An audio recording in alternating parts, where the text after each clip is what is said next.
Good morning dear students. ആദ്യമായി എല്ലാ കുട്ടികളെയും സെക്കൻഡ് സെമസ്റ്റർ ക്ലാസ്സുകളിലേക്ക് സ്വാഗതം ചെയ്യുന്നു. എൻ്റെ സബ്ജക്റ്റ് എന്ന് പറയുന്നത് ഫിനാൻഷ്യൽ അക്കൗണ്ടിംഗ് ആണ്. സെക്കൻഡ് സെമസ്റ്ററിലും നമ്മുടെ കൊമേഴ്സ് സബ്ജക്ട്സ് 2 സബ്ജക്റ്റാണുള്ളത്. ഒന്ന് ഫിനാൻഷ്യൽ അക്കൗണ്ടിങ്ങും മറ്റൊന്ന് മാർക്കറ്റിങ്ങുമാണ്. അപ്പോൾ ഫിനാൻഷ്യൽ അക്കൗണ്ടിംഗ് ആണ് ഞാൻ എടുക്കുന്നത്. ഫിനാൻഷ്യൽ അക്കൗണ്ടിങ് BCom കുട്ടികൾക്കും ഫിനാൻഷ്യൽ അക്കൗണ്ടിങ് പഠിക്കാനുണ്ട് ഒരു സബ്ജക്റ്റാണ്. BBA സ്ട്രീമിനും ഫിനാൻഷ്യൽ അക്കൗണ്ടിങ് ഒരു സബ്ജക്റ്റാണ്. പക്ഷേ രണ്ടിൻ്റെയും സിലബസ് എൻറ്റയർലി ഡിഫറൻ്റ് ആണ്. പക്ഷേ ഒരു മൊഡ്യൂൾ കോമൺ ആയിട്ട് പഠിക്കാനുണ്ട്.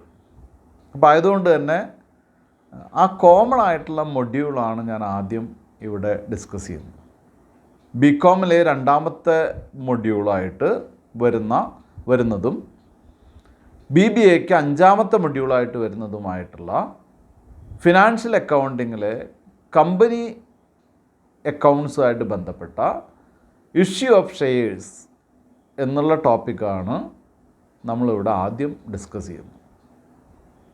അപ്പോൾ ഇഷ്യൂ ഓഫ് ഷെയർസ് ആണ് ടോപ്പിക് എന്നുണ്ടെങ്കിലും കമ്പനി എന്താണ്, ജോയിൻറ്റ് സ്റ്റോക്ക് കമ്പനി ഉണ്ടായ അല്ലെങ്കിൽ ഉള്ള കാരണങ്ങൾ എന്തൊക്കെയാണ്, അതിൻ്റെ ഫീച്ചേഴ്സ് എന്തൊക്കെയാണ്, ദെൻ ഡിഫറെൻറ്റ് ടൈപ്സ് ഓഫ് അല്ലെങ്കിൽ എന്താണ് kinds of capital, types of capital, ഇതൊക്കെ എന്താണ്,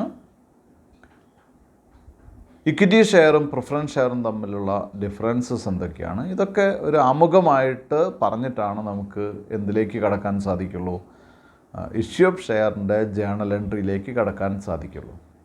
അപ്പോൾ ആദ്യമേ പറയട്ടെ, ഇതിൽ ആദ്യം നമുക്ക് പഠിക്കാനുള്ളത് ജേണൽ എൻട്രിയാണ്. കുട്ടികളെല്ലാവരും തന്നെ +2 ക്ലാസ്സുകളിൽ പഠിച്ചിട്ടുണ്ടായിരിക്കും ജേണൽ എൻട്രിയാണ്. ഇനി പഠിക്കാത്ത 1-2 കുട്ടികളുണ്ടെങ്കിൽ തന്നെ അവർക്ക് ജേണൽ എൻട്രി പഠിക്കാൻ വളരെ എളുപ്പമാണ്, ബൈ ഹാർട്ട് പഠിക്കാൻ പറ്റുന്നതാണ്. ജേണൽ എൻട്രി പഠിച്ചു കഴിഞ്ഞാൽ ഈ ചാപ്റ്റർ നമുക്ക് വളരെ ഈസി ആയിട്ട് എന്ത് ചെയ്യാൻ മുന്നോട്ട് പോകാം. അത്ര ടഫായിട്ടുള്ളൊരു ടോപ്പിക്കല്ല. അപ്പോൾ ഇനി നമുക്ക് എന്ത് ചെയ്യാം, ടോപ്പിക്കിലേക്ക് പോകാം. ആദ്യമായിട്ട് പറയട്ടെ, ജോയിൻറ്റ് സ്റ്റോക്ക് കമ്പനി എന്ന് പറയുന്നതിൻ്റെ സ്പെഷ്യാലിറ്റി അല്ലെങ്കിൽ ജോയിൻറ്റ് സ്റ്റോക്ക് കമ്പനി വരാനുള്ള കാരണം എന്ന് പറയുന്നത് നമുക്കറിയാം. ഒരു സോൾ പ്രൊപ്രൈറ്റർഷിപ്പ്, ഒരു ഏകാംഗ വ്യാപാരി, അദ്ദേഹത്തിന് ഒരുപാട് ലിമിറ്റേഷൻസ് ഉണ്ട്. ക്യാപിറ്റലിൻ്റെ ലിമിറ്റേഷൻ ഉണ്ട്, സെൽഫ് മാനേജ്മെൻറ്റിൻ്റെ അല്ലെങ്കിൽ എന്താണ് അയാൾക്ക് സ്വന്തമായിട്ട് മാനേജ് ചെയ്യാൻ പറ്റുന്ന ബിസിനസ്സിൻ്റെ പരിധി വളരെ ലിമിറ്റഡാണ്. ഇങ്ങനെയുള്ള ഒരുപാട് ലിമിറ്റേഷൻസൊക്കെ ഓവർകം ചെയ്യാൻ വേണ്ടിയിട്ടാണ് സോൾ പ്രൊപ്രൈറ്റർഷിപ്പിന് അപ്പുറത്തേക്ക് പാർട്ട്ണർഷിപ്പ് എന്നുള്ളൊരു കൺസെപ്റ്റ് കടന്നു വന്നത്. അവിടെ 10 ബിസിനസ്സിനനുസരിച്ച് 10 20 ടോട്ടൽ മെമ്പേഴ്സ് ആകാം. അപ്പോൾ 20 പേരുടെ അല്ലെങ്കിൽ 10 പേരുടെ ക്യാപിറ്റൽ കോൺട്രിബ്യൂഷൻ വരും. 20 പേർക്ക് അല്ലെങ്കിൽ 10 പേർക്ക് എന്ത് ചെയ്യാം, മാനേജ് ചെയ്യാം, ബിസിനസ് മാനേജ് ചെയ്യാം. അതുകൂടാതെ മറ്റേ മാനേജേഴ്സിനെയോ സബോർഡിനേറ്റ്സിനെയോ സ്റ്റാഫിനെയൊക്കെ വെച്ചിട്ട് എന്ത് ചെയ്യാം, മാനേജ് ചെയ്യാം. പക്ഷെ അവിടെയും ഒരു ലിമിറ്റുണ്ട്, ഒരു ലിമിറ്റേഷനുണ്ട്.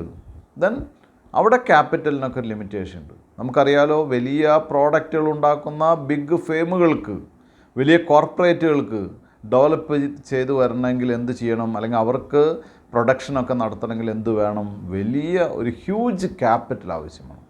അതിനിങ്ങനെ 10-20 ആളുകളുടെ എമൗണ്ട് ഓഫ് ക്യാഷ് ഒന്നും സാധിക്കില്ല. അപ്പോൾ ഈ സോൾ പ്രൊപ്രൈറ്റർഷിപ്പിൻ്റെയും പാർട്ട്ണർഷിപ്പിൻ്റെയൊക്കെ എന്താണ് ലിമിറ്റേഷൻസ് ഓവർകം ചെയ്യാൻ വേണ്ടിയിട്ടാണ് ജോയിൻറ്റ് സ്റ്റോക്ക് കമ്പനി എന്നുള്ളൊരു ഹ്യൂജ് ക്യാപിറ്റൽ കോൺട്രിബ്യൂട്ട് ചെയ്യാൻ പറ്റാവുന്ന ഒരു പുതിയ ഫോം ഓഫ് കമ്പനി ഫോം ചെയ്യുന്നു. അപ്പോൾ ജോയിൻറ്റ് സ്റ്റോക്ക് കമ്പനിയുടെ പ്രത്യേകത എന്താണെന്ന് വെച്ചാൽ അതിൽ ഒരുപാട് ഒരു ഹ്യൂജ് ക്യാപിറ്റൽ ഫോർമേഷൻ ഉണ്ടാക്കുകയും അല്ലെങ്കിൽ നമ്മൾ പ്ലാൻ ചെയ്യുകയും അതിനെ ഈക്വൽ പീസസ് ആയിട്ട്, ഈക്വൽ എമൗണ്ടിൻ്റെ ഈക്വൽ വാല്യൂ ഉള്ള ഈക്വൽ പീസസ് ആയിട്ട് ഡിവൈഡ് ചെയ്യുകയും അത് പല ആളുകളിലേക്കായിട്ട് ഡിവൈഡ് ചെയ്ത് എടുക്കുകയൊക്കെ ചെയ്യുമ്പോൾ നമുക്ക് ഹ്യൂജ് ക്യാപിറ്റൽ എന്ത് ചെയ്യുന്നു, സ്വാഭാവികമായിട്ടും യാഥാർത്ഥ്യമാക്കാൻ സാധിക്കുന്നു. ദെൻ ഒരു ഗ്രൂപ്പ് ഓഫ് ആളുകളുടെ അല്ലെങ്കിൽ ഒരു വലിയ ഗ്രൂപ്പ് ഓഫ് ആളുകളുടെ ഇടയിൽ നിന്നും ഒരു കൂട്ടത്തിന്, ഒരു ഗ്രൂപ്പിനെ, വളരെ പ്രൊഫഷണൽസ് ആയിട്ടുള്ള ഒരു ഗ്രൂപ്പിനെ നമ്മൾ തിരഞ്ഞെടുക്കുകയും അവരെ വെച്ച് ഒരു ബോർഡ് ഓഫ് ഡയറക്ടേഴ്സ് വെച്ച് ഒരു പ്രൊഫഷണൽ ടീമിനെ വാർത്തെടുത്ത് അവരെ കൊണ്ട് കമ്പനി നടത്തിക്കുകയും ചെയ്ത് മാനേജ്മെൻറ്റ് എന്നുള്ള ഒരു മാനേജിങ് എന്ന് പറയുന്ന ഒരു ഫങ്ഷൻ വളരെ ഈസി ആക്കുകയൊക്കെ ചെയ്യുന്ന ഒരു ടൈപ്പ് ഓഫ് ഓർഗനൈസേഷനാണ് കമ്പനി എന്ന് പറയുന്നത്, ജോയിൻറ്റ് സ്റ്റോക്ക് കമ്പനി എന്ന് പറയുന്നത്. ഇനി നമുക്ക് എന്തൊക്കെയാണ് അതിൻ്റെ സ്പെഷ്യാലിറ്റീസ് എന്ന് നോക്കാം. ജോയിൻറ്റ് സ്റ്റോക്ക് കമ്പനിയുടെ മീനിങ് ആൻഡ് ഡെഫിനിഷൻ എന്നുള്ളൊരു ടോപ്പിക് കൂടി വരുന്നുണ്ട്. എന്താണ് കമ്പനിയുടെ മീനിങ് എന്ന് നമുക്ക് നോക്കാം.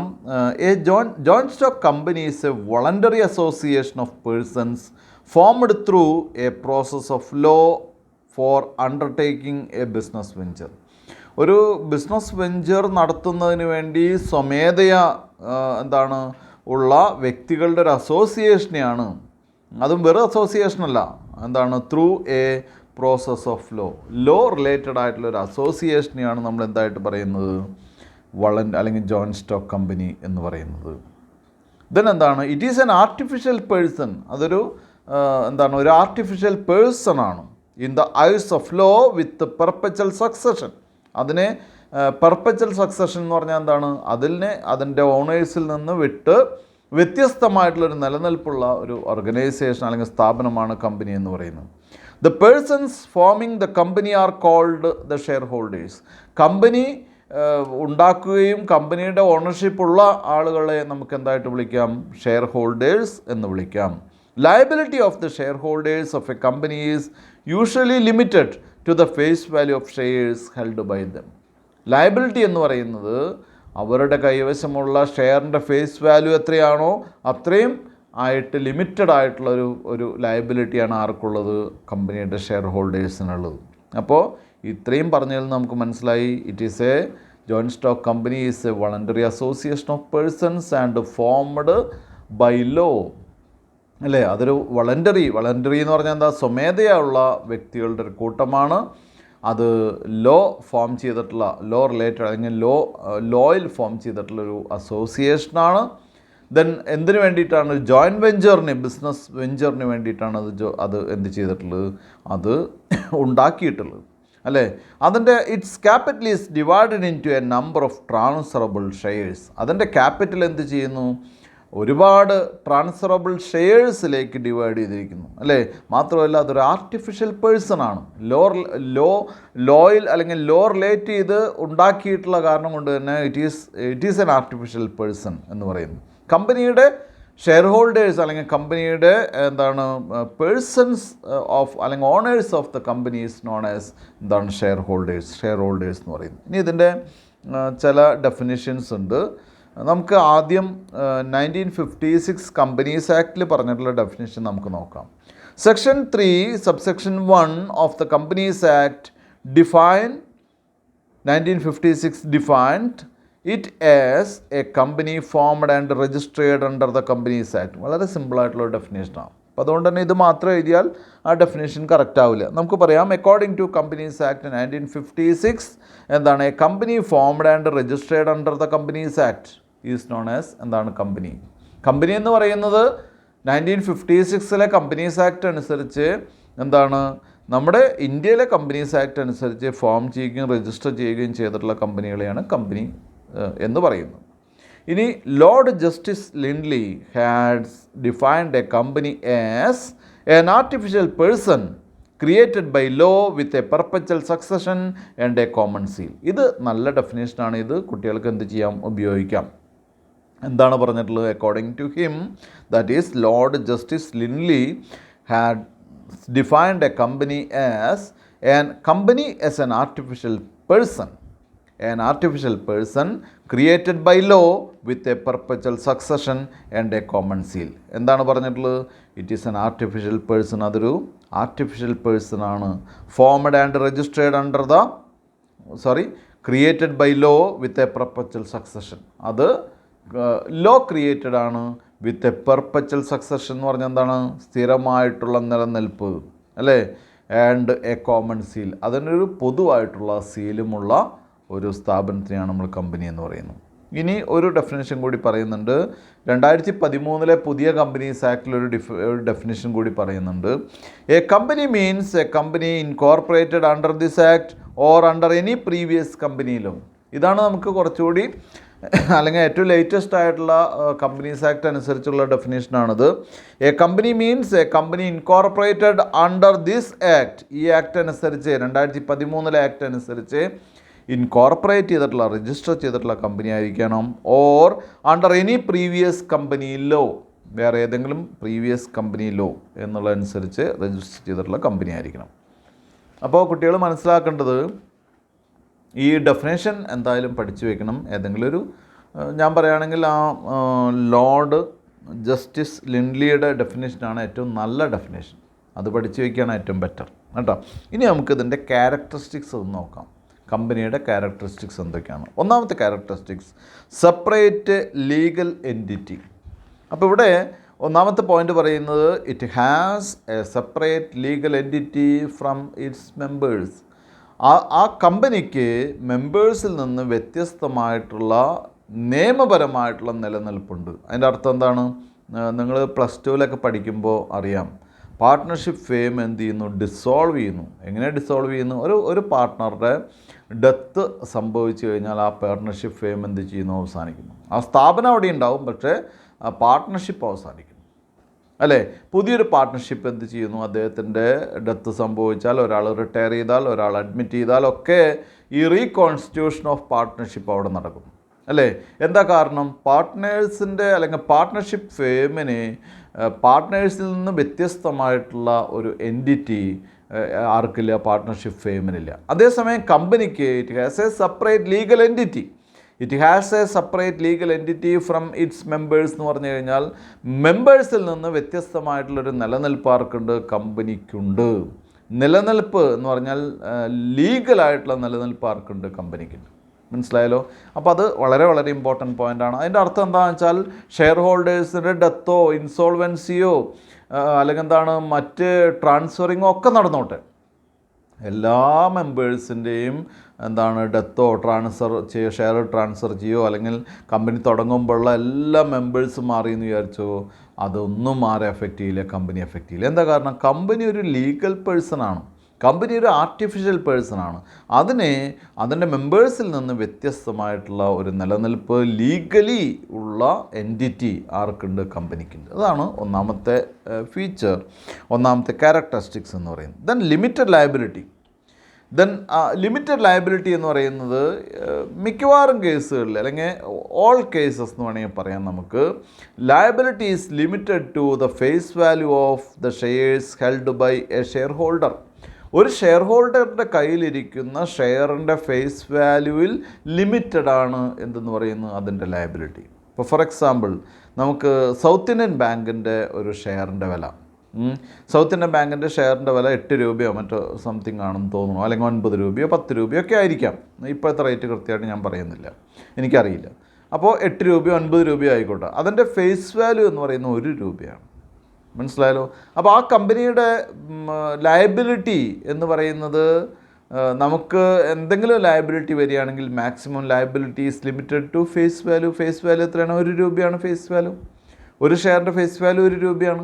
അപ്പോൾ ആ 1 രൂപയിൽ നിന്ന്, അല്ലെങ്കിൽ നമ്മളൊരു കമ്പനിയുടെ ഷെയർ വാങ്ങിക്കഴിഞ്ഞാൽ അതിൻ്റെ ഫേസ് വാല്യൂ ആണ് നമ്മുടെ മാക്സിമം എന്തെന്ന് പറയുന്നത്, ലോസ് എന്ന് പറയുന്നത്. അപ്പോൾ liability is limited to the face value of the share of the company. Third point, separation of ownership and management. മാനേജ്മെൻറ്റും ഓണർഷിപ്പും എന്താണ്? വ്യത്യസ്തമാണ് അല്ലേ?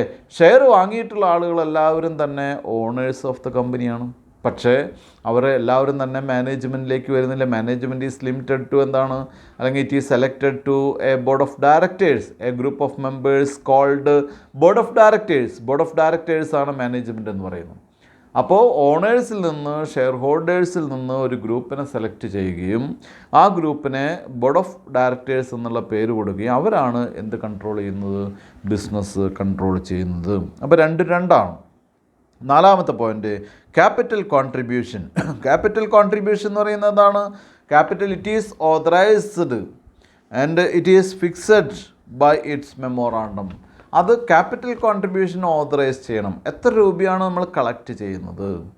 എത്ര രൂപയാണ് നമുക്ക് മാക്സിമം കളക്ട് ചെയ്യാൻ സാധിക്കുന്നത്? എത്ര രൂപയാണ് നമ്മൾ ഓരോ ഷെയറിനും ഫേസ് വാല്യൂ ആയിട്ട് കളക്ട് ചെയ്യുന്നത്? മാക്സിമം എമൗണ്ട് ഓഫ് അല്ലെങ്കിൽ amount to be collected as share capital എത്രയാണോ ഇത് നമ്മൾ എന്ത് ചെയ്യണം, മെമ്മോറാണ്ടത്തിൽ കൃത്യമായിട്ട് ഡിഫൈൻ ചെയ്തിട്ടുള്ള എമൗണ്ട് മാത്രമേ നമുക്ക് കളക്ട് ചെയ്യാൻ സാധിക്കുള്ളൂ. ദെൻ പെർപ്പച്വൽ സക്സഷൻ, നേരത്തെ നമ്മൾ പറഞ്ഞു പെർപ്പച്വൽ സക്സഷൻ എന്ന് പറഞ്ഞാൽ it has A continued existence അല്ലേ.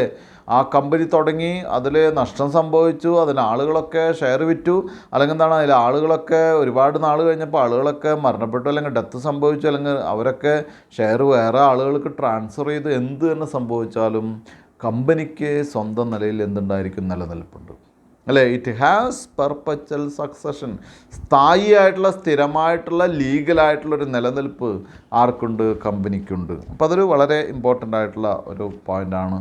6th point, distribution of profit അല്ലേ. Profit distributed in strict conformity with legal provision. അത് പ്രോഫിറ്റ് അല്ലെങ്കിൽ എന്താണ് dividend distribution is strictly confirmed with the legal requirements. Legal requirements അനുസരിച്ചിട്ട് ഇതിൻ്റെ profit നമുക്ക് divide ചെയ്യാൻ സാധിക്കുള്ളൂ അല്ലേ. കിട്ടുന്ന പ്രോഫിറ്റ് എല്ലാം ഷെയർ ഹോൾഡേഴ്സിന് ഡിവൈഡ് ചെയ്ത് കൊടുക്കാം, അപ്പോൾ കമ്പനിക്ക് നിലനിൽപ്പുണ്ടായിരിക്കില്ല അല്ലേ. മുഴുവൻ കിട്ടുന്ന പ്രോഫിറ്റ് മുഴുവനായിട്ട് നമ്മൾ എന്ത് ചെയ്യുന്നു, ഷെയർ ഹോൾഡേഴ്സിന് ഡിവൈഡ് ചെയ്ത് കൊടുക്കുന്നു. സ്വാഭാവികമായിട്ടും നാളേക്ക് ഒരു നീക്കിയിരിപ്പ്, ഒരു കരുതൽ കമ്പനിയുടെ ഭാഗത്തുണ്ടായിന്ന് വരില്ല. അപ്പോൾ അത് പാടില്ല. കൃത്യമായിട്ടുള്ള ഡയറക്ഷൻസ് അല്ലെങ്കിൽ കൃത്യമായിട്ടുള്ള ലീഗൽ പ്രൊവിഷൻസ് ഏത് കാര്യത്തിലുണ്ട്, ഡിസ്ട്രിബ്യൂഷൻ ഓഫ് പ്രോഫിറ്റ്സിലുണ്ട്. 7th point, common seal. The common seal is treated as the signature of the company. Common seal എന്ന് പറയുന്നത് കമ്പനിയുടെ സിഗ്നേച്ചറാണ്. കമ്പനിയുടെ മാനേജ്മെൻറ്റ് എന്ന് പറയുന്നത് ബോർഡ് ഓഫ് ഡയറക്ടേഴ്സാണ് അല്ലേ. ബോർഡ് ഓഫ് ഡയറക്ടേഴ്സ് കമ്പനിക്ക് വേണ്ടി കോൺട്രാക്റ്റിൽ എൻ്റർ ചെയ്യുന്നു. അത് എന്ത് സൈൻ ചെയ്തുകൊണ്ടാണ്, പേപ്പേഴ്സ് സൈൻ ചെയ്തുകൊണ്ടാണ്. ദെൻ എന്താണ് അവിടെ സിഗ്നേച്ചറിന് പകരം കമ്പനിക്ക് വേണ്ടി ആര് സൈൻ ചെയ്യുന്നു, ഡയറക്ടേഴ്സ് സൈൻ ചെയ്യുന്നു. അവിടെ കമ്പനിയുടെ സിഗ്നേച്ചറായിട്ട് എന്ത് ഉപയോഗിക്കുന്നു, കമ്പനിയുടെ ഒഫീഷ്യൽ സീൽ ഉപയോഗിക്കുന്നു. അപ്പോൾ കോമൺ സീൽ എന്ന് പറയുന്നത് it is treated as the signature of the company. കമ്പനിയുടെ സിഗ്നേച്ചറായിട്ട് കോമൺ സീൽ നമ്മൾ ട്രീറ്റ് ചെയ്യുന്നു. 8th point, right of access to books of account. Members can inspect the books of accounts. Members എന്ന് പറഞ്ഞാൽ എല്ലാ മെമ്പേഴ്സിനൊന്നും കമ്പനിയിൽ പോയിട്ട് ബുക്സ് ഓഫ് അക്കൗണ്ട്സ് പരിശോധിക്കാനുള്ള റൈറ്റ് ഇല്ല കേട്ടോ. അതൊക്കെ വെറുതെ പറയുന്നതാണ്, അല്ലെങ്കിൽ അത് അങ്ങനെയല്ല, വെറുതെ പറയുന്നതെന്നല്ല, അങ്ങനെയല്ല അതിനെ മനസ്സിലാക്കേണ്ടത്.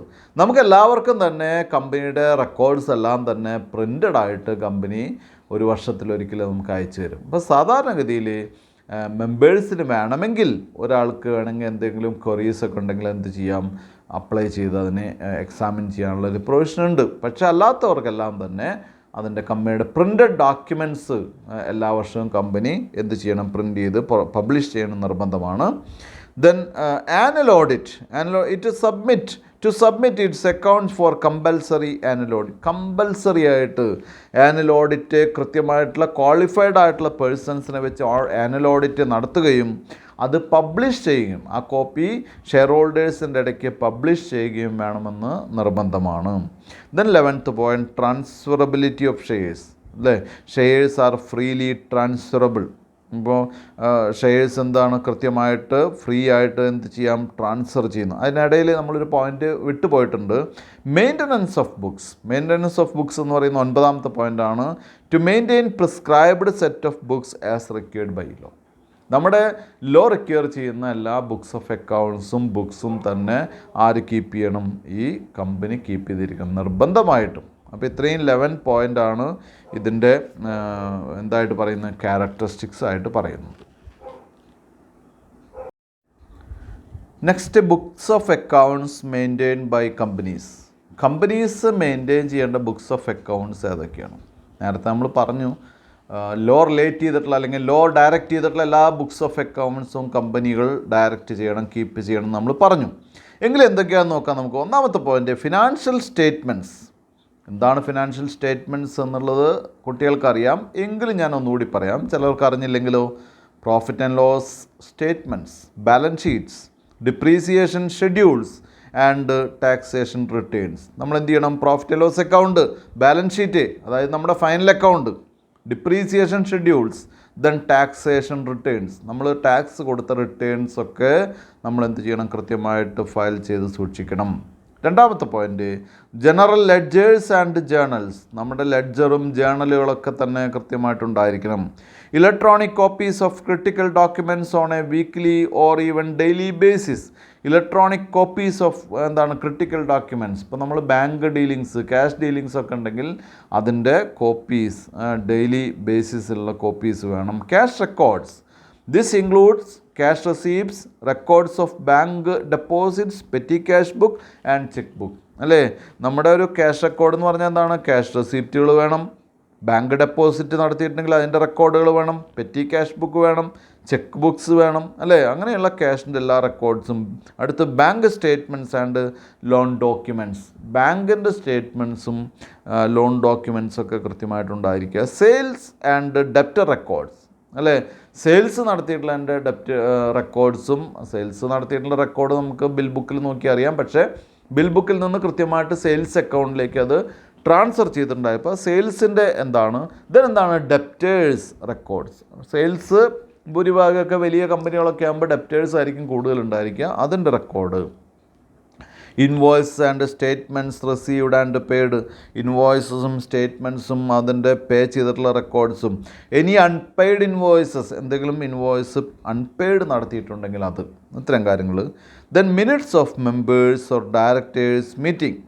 Any resolutions passed by directors or members should also be minuted. അപ്പോൾ ഇതിൽ മിനിറ്റ്സ് കൃത്യമായിട്ടുണ്ടാവണം. എന്താണ് മിനിറ്റ്സ് എന്നറിയാലോ? നമ്മൾ മെമ്പേഴ്സിൻ്റെയോ ഡയറക്ടേഴ്സിൻ്റെയോ ഒക്കെ മീറ്റിംഗ് നടക്കുന്ന സമയത്ത് അതിൻ്റെ തീരുമാനങ്ങൾ കൃത്യമായിട്ട് എഴുതി വയ്ക്കുന്നതിനെയാണ് മിനിറ്റ്സ് എന്ന് പറയുന്നത്. അപ്പോൾ minutes means the decisions taken in at the time of the meeting. മീറ്റിങ്ങിൻ്റെ സമയത്ത് എടുക്കുന്ന ഡിസിഷൻസിനെയാണ് മിനിറ്റ്സ് എന്ന് പറയുന്നത്. ആ മിനിറ്റ്സ് കൃത്യമായിട്ട് റെക്കോർഡ് ചെയ്തിട്ടുണ്ടോ? ആ റെക്കോർഡ് ചെയ്തിട്ടുള്ള മിനിറ്റ്സ് നമ്മൾ കൃത്യമായിട്ട് കീപ്പ് ചെയ്യണം. അതാരുടെയൊക്കെയാണ്? അത് ചെയ്യേണ്ടത് ആരുടെയൊക്കെയാണ്? അത് ഡയറക്ടേഴ്സിൻ്റെ മീറ്റിംഗ് ആയാലും മെമ്പേഴ്സിൻ്റെ മീറ്റിംഗ് ആയാലും കൃത്യമായിട്ടുള്ള മിനിറ്റ്സ് ഉണ്ടായിരിക്കണം. Any other relevant registers. This can be include A register of members, options, debenture holders, assets and other relevant items. അത് മെമ്പേഴ്സിൻ്റെ രജിസ്റ്റർ ആവാം, ഓപ്ഷൻസ്, ഷെയർ മാർക്കറ്റ് ഷെയർസിൻ്റെ ട്രേഡിങ്ങുമായിട്ട് ബന്ധപ്പെട്ടാണ്, ഞാൻ പറഞ്ഞുതരാം. Debenture holders. ഡിബഞ്ചർ എന്ന് പറയുന്ന കടപ്പത്രമാണ്. ഷെയറിന് പകരമായിട്ട് നമ്മൾ കടം വാങ്ങിക്കുമ്പോൾ കൊടുക്കുന്ന ഡോക്യുമെൻ്റാണ് ഡിബഞ്ചർ. അവരുടെ ഡിബഞ്ചർ ഹോൾഡേഴ്സിൻ്റെ രജിസ്റ്റർ, അസറ്റ്സിൻ്റെ register or any other relevant items. ഇത്രയാണ് അതർ രജിസ്റ്റേഴ്സ് എന്ന് പറയുന്നത്. ഇനി deeds. This can include deeds of trust, debentures, contract and agreements or any inter company transactions. ഡീഡുകൾ ഉണ്ടാവും, ഒരുപാട് ഡീഡ്സ് ഉണ്ടാവാം, അല്ലേ. കമ്പനിയായിട്ടുള്ള ഡീഡ്, കമ്പനിയുടെ തന്നെ ഒരുപാട് ബിസിനസ് ഡീലിങ്സ് ഉണ്ടാവും, അതിൻ്റെ ഡീഡുകൾ ഉണ്ടാവും. ഡീഡ് എന്ന് പറഞ്ഞാൽ അറിയാലോ, ഡീഡ് എന്ന് പറയുന്നത് നമ്മുടെ ഒരു ടൈറ്റിൽ ഡീഡ് എന്നൊക്കെ പറയും നമ്മൾ. വീടിൻ്റെയൊക്കെ ടൈറ്റിൽ ഡീഡ് എന്ന് പറഞ്ഞാൽ, സ്ഥലത്തിൻ്റെയൊക്കെ ടൈറ്റിൽ ഡീഡ് എന്ന് പറഞ്ഞാൽ ആധാരം എന്നർത്ഥം. ഇവിടെ ഡീഡ് എന്ന് പറഞ്ഞാൽ it is N agreement between two parties. രണ്ട് പാർട്ടികൾ തമ്മിലുള്ള എഗ്രിമെൻറ്റ്, എന്തെങ്കിലും എഗ്രിമെൻ്റ് ആയിരിക്കാം. നമ്മുടെ ഡീലർഷിപ്പിൻ്റെയോ നമ്മുടെ പ്രൊഡക്ഷൻഷിപ്പിൻ്റെയോ നമ്മുടെ ഒരു പ്രോഡക്റ്റിൻ്റെ ഡിസ്ട്രിബ്യൂഷൻഷിപ്പിൻ്റെയോ ഒക്കെ ആയിരിക്കാം. ഇൻ്റർ കമ്പനി ട്രാൻസാക്ഷൻസിൻ്റെ ആയിരിക്കാം, ട്രസ്റ്റ് ഡീഡായിരിക്കാം, ഡിബഞ്ചറിൻ്റെ ഡീഡായിരിക്കാം, അങ്ങനെ പല കാര്യങ്ങളാണ്. ഇപ്പോൾ ഡീഡുകൾ കൃത്യമാണ്. അപ്പോൾ ഇത്തരം കാര്യങ്ങളൊക്കെ കമ്പനി മെയിൻറ്റെയിൻ ചെയ്യണം. ഞാൻ പെട്ടെന്ന് പറയാം. ഫിനാൻഷ്യൽ സ്റ്റേറ്റ്മെൻറ്റ്സ് ഉണ്ട്, ജനറൽ ലെഡ്ജേഴ്സ് ആൻഡ് ജേണൽസ് ഉണ്ട്, ഇലക്ട്രോണിക് ഡോക്യുമെൻറ്റ്സിൻ്റെ കോപ്പി അല്ലെങ്കിൽ electronic copies of certain documents, cash records ഉണ്ട്, bank statements, stock, sales and ഡെപ്റ്റ് records, invoice and statements, unpaid invoice ഉണ്ടെങ്കിൽ അത്, മെമ്പേഴ്സിൻ്റെ ഡയറക്ടേഴ്സിൻ്റെ ഒക്കെ മീറ്റിങ്ങിൻ്റെ മിനിറ്റ്സ്, മറ്റ് റിലവൻ്റ് ആയിട്ടുള്ള രജിസ്റ്റേഴ്സ് ഉണ്ടെങ്കിൽ അത്, ഡീഡ് ആണെങ്കിൽ അത്, ഇത്തരം കാര്യങ്ങളൊക്കെ നമ്മൾ എന്ത് ചെയ്യണം? കൃത്യമായിട്ട് കീപ്പ് ചെയ്തിരിക്കണം. ഇനി provisions in the Companies act 2013 regarding books of accounts. അപ്പോൾ ഇവിടെ കുട്ടികൾ ശ്രദ്ധിക്കേണ്ട കാര്യം എന്താണെന്ന് വെച്ചാൽ, നമ്മൾ ബുക്സ് ഓഫ് അക്കൗണ്ട്സ് എന്തൊക്കെ കീപ്പ് ചെയ്യണം എന്നുള്ളത് പഠിച്ചു. ഇനി നമ്മൾ പഠിക്കുന്നത് ഈ അടുത്ത കാലത്ത് നമുക്കറിയാം 2013 പുതിയ കമ്പനീസ് ആക്ട് വന്നു. 2013 കമ്പനീസ് ആക്ടിൽ ഒരുപാട് പുതുമകളുണ്ട്.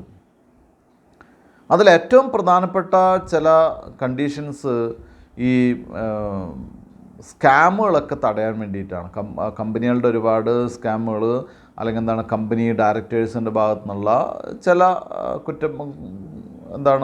പ്രവൃത്തികളൊക്കെ ഒഴിവാക്കുന്നതിന് വേണ്ടി, അല്ലെങ്കിൽ ഫലത്തിൽ നമുക്ക് പറയാം നമ്മുടെ സൊസൈറ്റിക്കും നമ്മുടെ ബിസിനസ് വേൾഡിനൊക്കെ നല്ല ചില മാറ്റങ്ങളായിട്ട് സജസ്റ്റ് ചെയ്തിട്ടാണ് എന്ത് വന്നത് 2013 കമ്പനീസ് ആക്ട് വന്നത്. അപ്പോൾ അത് പ്രകാരം ബുക്സ് ഓഫ് അക്കൗണ്ട്സിൻ്റെ കാര്യത്തിൽ provisions in the Companies act 2013 പ്രത്യേകിച്ച് തന്നെ പറയുന്നുണ്ട്. എന്തൊക്കെയാണെന്ന് നോക്കാം നമുക്ക്.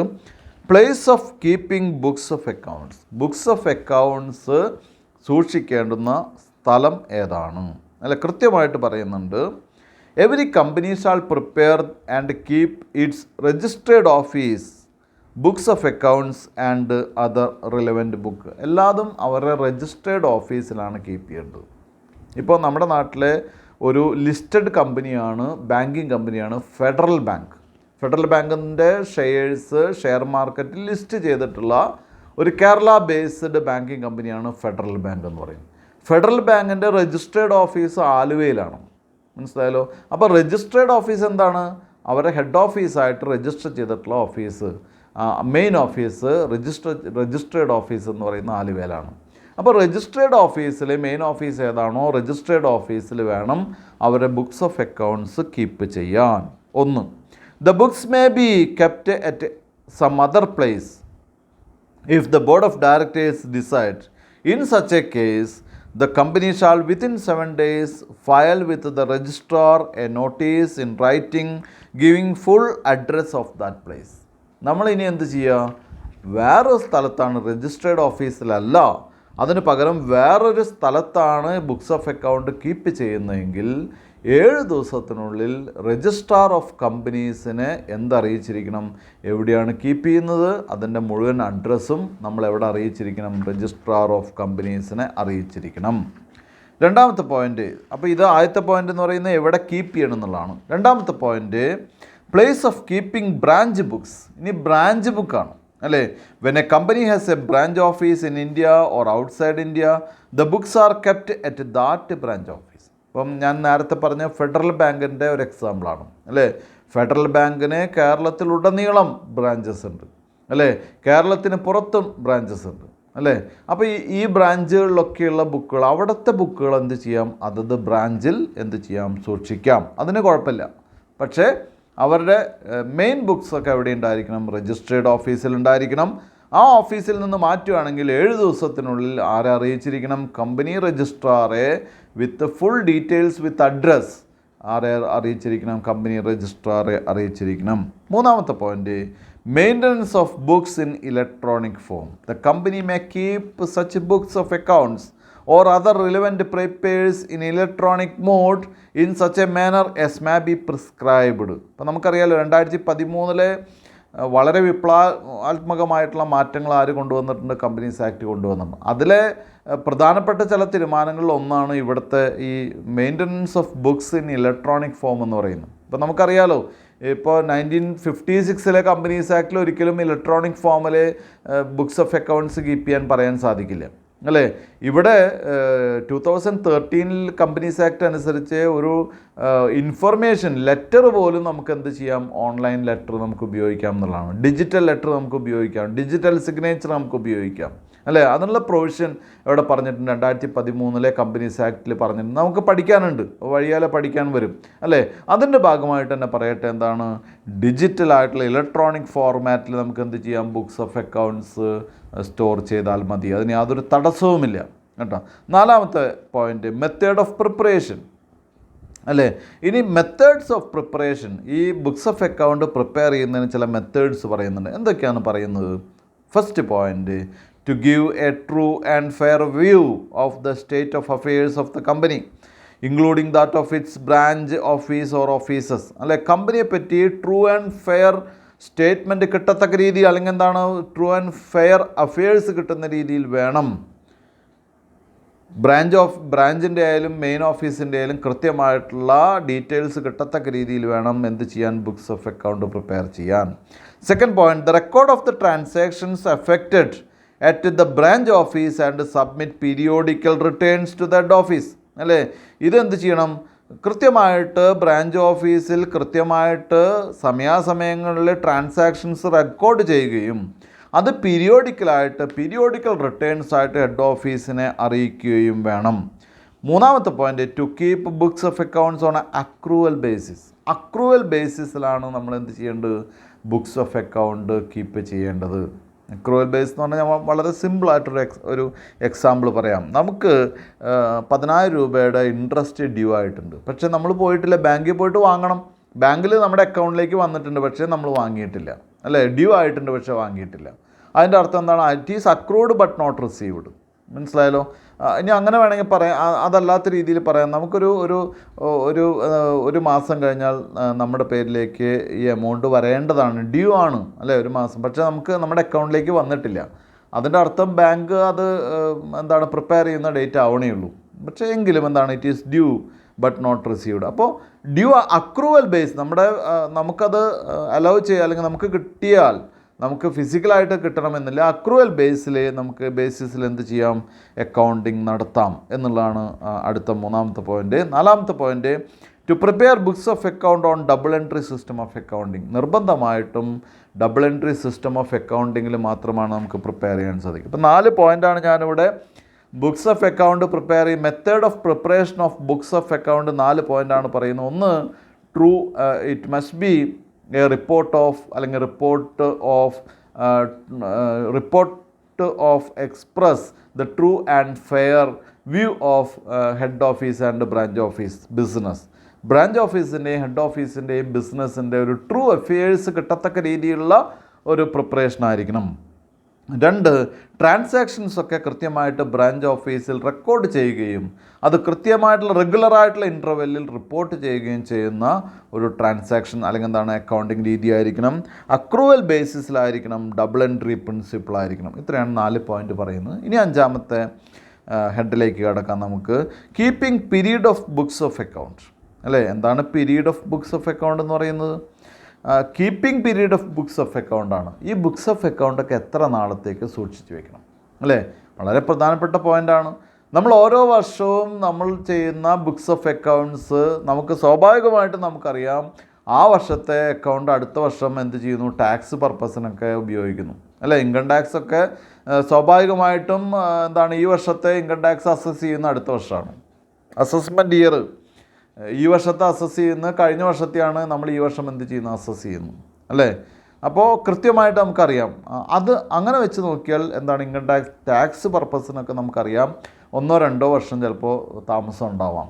അപ്പോൾ ഇവിടെ പറയുന്നത് എത്ര നാൾ ഇത് കീപ്പ് ചെയ്യണം എന്നുള്ളതാണ്. അതിന് 2 കാര്യങ്ങളാണുള്ളത്.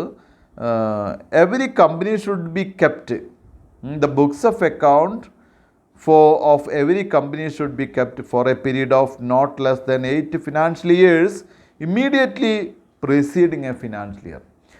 ഒരു ഫിനാൻഷ്യൽ ഇയറിനെ, ഇപ്പോൾ ഇതാണ് നമ്മുടെ വർഷം എന്നുണ്ടെങ്കിൽ ഇതിന് ശേഷമുള്ള 8 വർഷം നമ്മൾ എന്ത് ചെയ്യണം? ഇത് കീപ്പ് ചെയ്യണം.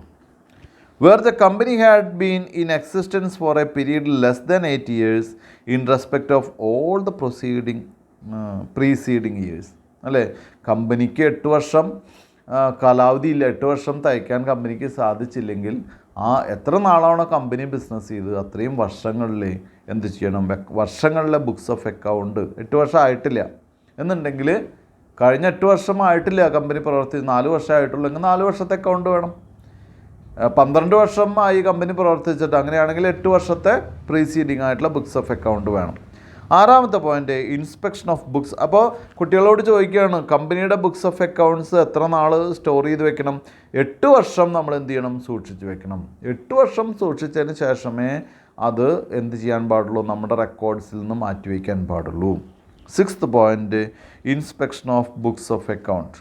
The books of accounts and other relevant papers maintained by the company within India shall be open for inspection at a registered office of the company or such other place in India by any director during business hours. നമ്മുടെ കമ്പനിയുടെ എല്ലാ books of അക്കൗണ്ട്സും അതുപോലെ തന്നെ എല്ലാ ഡീറ്റെയിൽസും documents എല്ലാം തന്നെ എല്ലാ രജിസ്ട്രേഡ് ഓഫീസിലും ഏത് ഡയറക്ടേഴ്സിന് എപ്പോൾ വേണമെങ്കിലും പരിശോധിക്കാവുന്ന രീതിയിൽ അവൈലബിൾ ആയിരിക്കണം.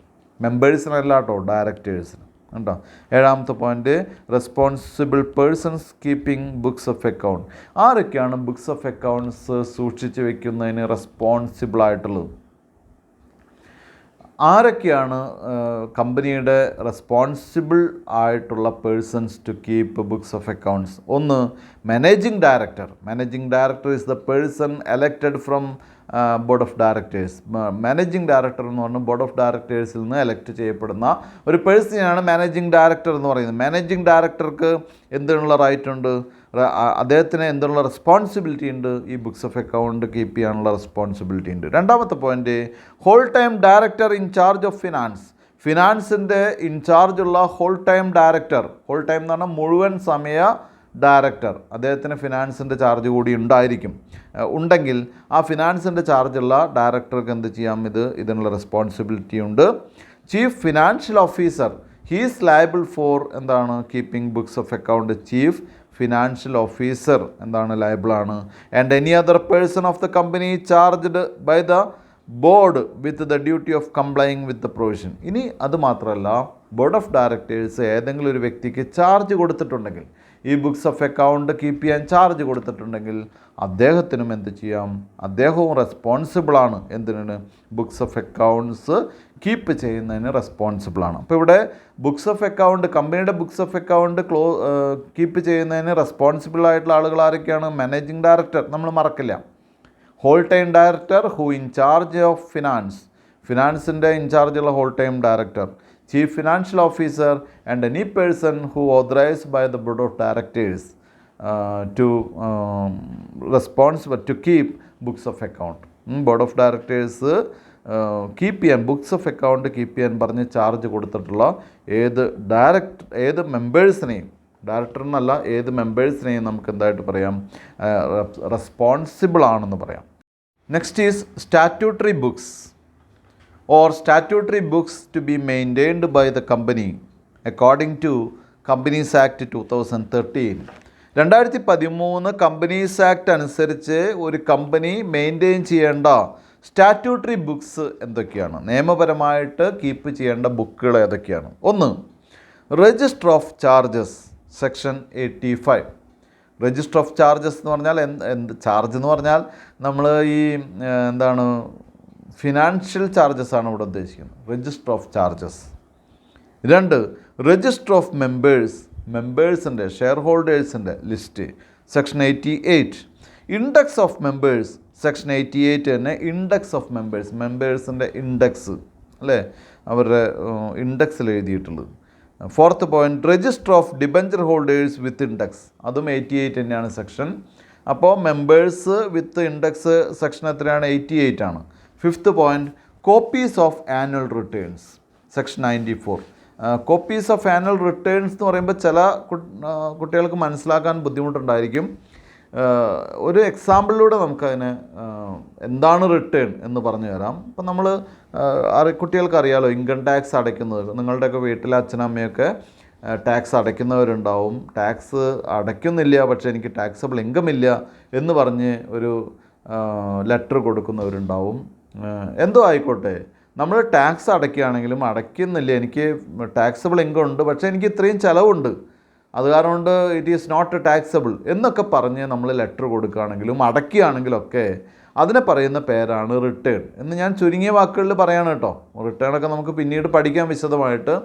ഇപ്പം നിങ്ങൾക്ക് ഈ പോയിൻ്റ് മനസ്സിലാക്കാൻ വേണ്ടിയിട്ടാണ് ഞാൻ പറയുന്നത്. അപ്പോൾ റിട്ടേൺ എന്ന് പറയുന്നത് ടാക്സ് നമ്മൾ പേ ചെയ്തിട്ടുള്ള ആ ഡോക്യുമെൻറ്റിനെയാണ് നമ്മൾ റിട്ടേൺ കൊടുക്കുക എന്ന് പറയുന്നത്. ടാക്സ് പേ ചെയ്യുന്നതിനെയാണ് നമ്മൾ റിട്ടേൺ. അപ്പോൾ അതിൽ നമ്മൾ ഡീറ്റെയിൽസ് ഒക്കെ എഴുതി നമ്മൾ സബ്മിറ്റ് ചെയ്യുന്നു. നമ്മുടെ ഇൻകം എത്രയാണ്, എക്സംഷൻ എത്രയാണ്, ടാക്സ് പേയബിൾ ഇൻകം എത്രയാണ്, ടാക്സിൻ്റെ എമൗണ്ട് എത്രയാണെന്നൊക്കെ പറഞ്ഞു കൊടുക്കുന്നു. അതിനെയാണ് റിട്ടേൺ കൊടുക്കുക എന്ന് പറയുന്നത്. ആ ഒരു വർഷം നമ്മൾ ഫയൽ ചെയ്തിട്ടുള്ള റിട്ടേൺസ് ഒക്കെ നമ്മൾ കീപ്പ് ചെയ്യുന്നു. Then minute books to record the proceedings of general meetings and meetings of the board and its committees. നമ്മുടെ മീറ്റിംഗ് ഒക്കെ നടത്തിയിട്ടുള്ളതിൻ്റെ എന്താണ് മിനിറ്റ് ബുക്ക്, അതിൻ്റെയൊക്കെ തീരുമാനങ്ങൾ, ഓരോ യോഗത്തിൻ്റെയും തീരുമാനങ്ങൾ എഴുതി വെച്ചിട്ടുള്ള ബുക്കിനെയാണ് മിനിറ്റ് ബുക്ക് എന്ന് പറയുന്നത്. ആ തീരുമാനങ്ങളെയാണ് മിനിറ്റ്സ് എന്ന് പറയുന്നത്. എന്താ മിനിറ്റ്സ് എന്ന് പറയുന്നത്? യോഗ തീരുമാനങ്ങളെയാണ് മിനിറ്റ്സ് എന്ന് പറയുന്നത്. അപ്പോൾ അത് എഴുതി വെക്കുന്നതിന് ബുക്കിനെയാണ് മിനിറ്റ് ബുക്ക് എന്ന് പറയുന്നത്. വളരെ വളരെ ഇമ്പോർട്ടൻ്റ് ആണ് കേട്ടോ ഈ ബുക്കുകളെല്ലാം തന്നെ. 7th point, register of contract with companies and firms in which directors are interested. അല്ലേ, നമ്മുടെ ഡയറക്ടേഴ്സുമായിട്ട് ബന്ധപ്പെട്ട കോൺട്രാക്റ്റുകളും കമ്പനീസും ഫേംസും ഒക്കെ ആയിട്ട് ഉള്ള അങ്ങനെ എന്തെങ്കിലും ഉണ്ടെങ്കിൽ അതിൻ്റെ ഡീറ്റെയിൽസ് മുഴുവൻ ഉണ്ടായിരിക്കുക. Register of directors, managing director, manager and secretary. നമ്മുടെ സ്ഥാപനത്തിലുള്ള ഡയറക്ടേഴ്സിൻ്റെ രജിസ്റ്റർ, അല്ലെങ്കിൽ directors, managing director, manager, secretary ഇവരെയൊക്കെ ഉൾപ്പെടുത്തുന്ന ഒരു രജിസ്റ്റർ, അവരുടെയൊക്കെ registers section 170. Register of directors share holdings, ഡയറക്ടേഴ്സിൻ്റെ ഷെയർ ഹോൾഡിങ്സിൻ്റെ register section 170. Register of investments in shares and debentures of body corporate, register of investments in shares and debentures of bodies corporate എന്ന് പറഞ്ഞു കഴിഞ്ഞാൽ ഇവിടെ നമ്മൾ ചെയ്യേണ്ട കാര്യം എന്താണെന്ന് വെച്ചാൽ മറ്റു കമ്പനികളിൽ നമ്മൾ ഇൻവെസ്റ്റ് ചെയ്തിട്ടുണ്ടോ, മറ്റ് കമ്പനികളുടെ ഷെയർസിലും ഡിബഞ്ചേഴ്സിലൊക്കെ നമ്മൾ ഇൻവെസ്റ്റ് ചെയ്തിട്ടുണ്ടോ, ഉണ്ടെങ്കിൽ ആ കമ്പനികളുടെ ഡീറ്റെയിൽസ്, അതുകൊണ്ടാണ് ബോഡീസ് കോർപ്പറേറ്റ് എന്ന് പറയുന്നത്. നമ്മൾ മറ്റ് കമ്പനികളിൽ നമ്മുടെ കമ്പനിക്ക് എന്ത് ചെയ്യാം, ഇൻവെസ്റ്റ്മെൻറ്റ് നടത്താം. ആ കമ്പനിയുടെ ഇൻവെസ്റ്റ്മെൻറ്റ്സ് നടത്തുന്നുണ്ടെങ്കിൽ ആ കമ്പനികൾ ഏതൊക്കെയാണ്, നടത്തിയിട്ടുണ്ടെങ്കിൽ ആ കമ്പനികൾ എന്തൊക്കെയാണ്, അതിൻ്റെ ഡീറ്റെയിൽസൊക്കെ എഴുതി വയ്ക്കുന്ന ഒരു രജിസ്റ്റർ.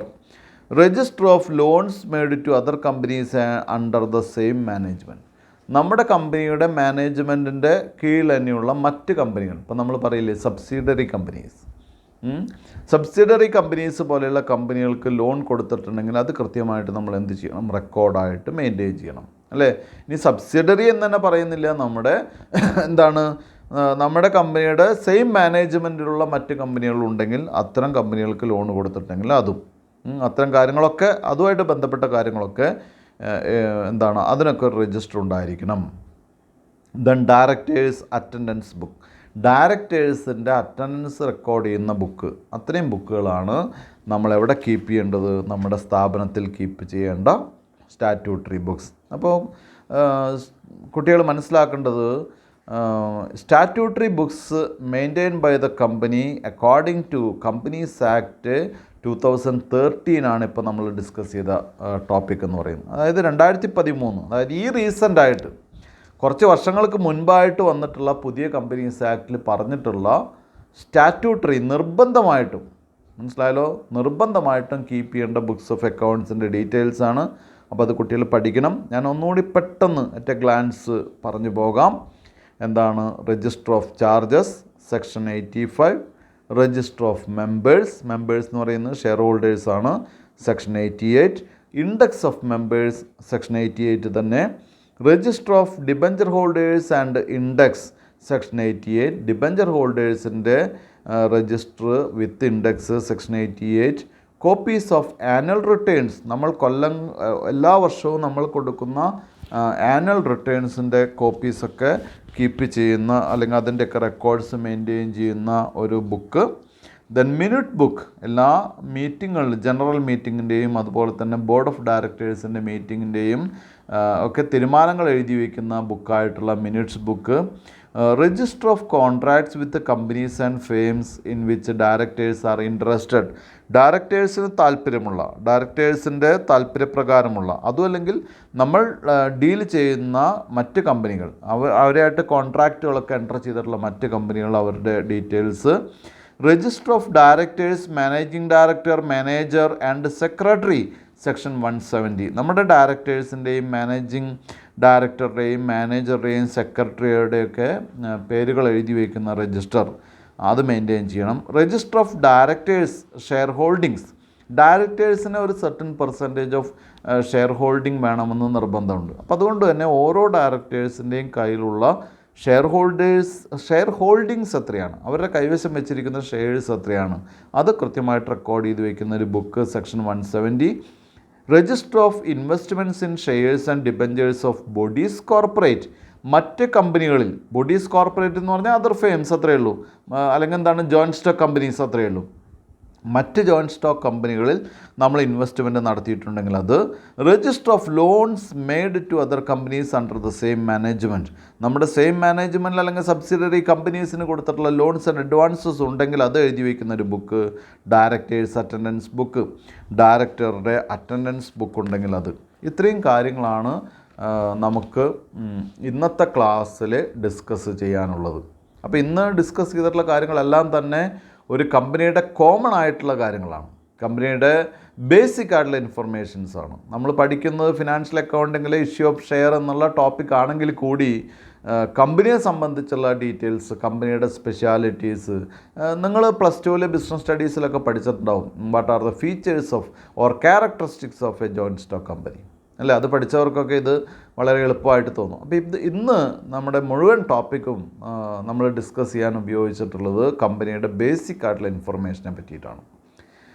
അടുത്ത ക്ലാസ്, ഇന്നത്തെ ക്ലാസ് ഞാനിവിടെ നിർത്തുകയാണ്. അടുത്ത ക്ലാസ് എന്ന് പറയുന്നത് നമ്മുടെ സബ്ജക്റ്റുമായിട്ട് കുറച്ചുകൂടി അടുത്ത, അല്ലെങ്കിൽ കുറച്ചുകൂടി നമുക്ക് ഈ ടോപ്പിക് എക്സാമിനേഷന് വരുന്നത് തന്നെയാണ് കേട്ടോ.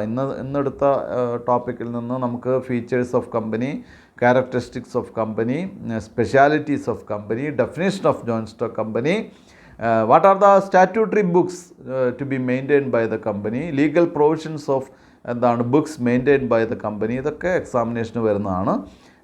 അടുത്ത ക്ലാസ്സിൽ നമുക്ക് ക്യാപിറ്റൽ എന്താണെന്നും different types of kinds of capital എന്തൊക്കെയാണെന്ന് ഡിസ്കസ് ചെയ്യാം. എന്തായാലും ഇന്നത്തെ ക്ലാസ് ഞാനിവിടെ നിർത്തുകയാണ്. Thank you very much.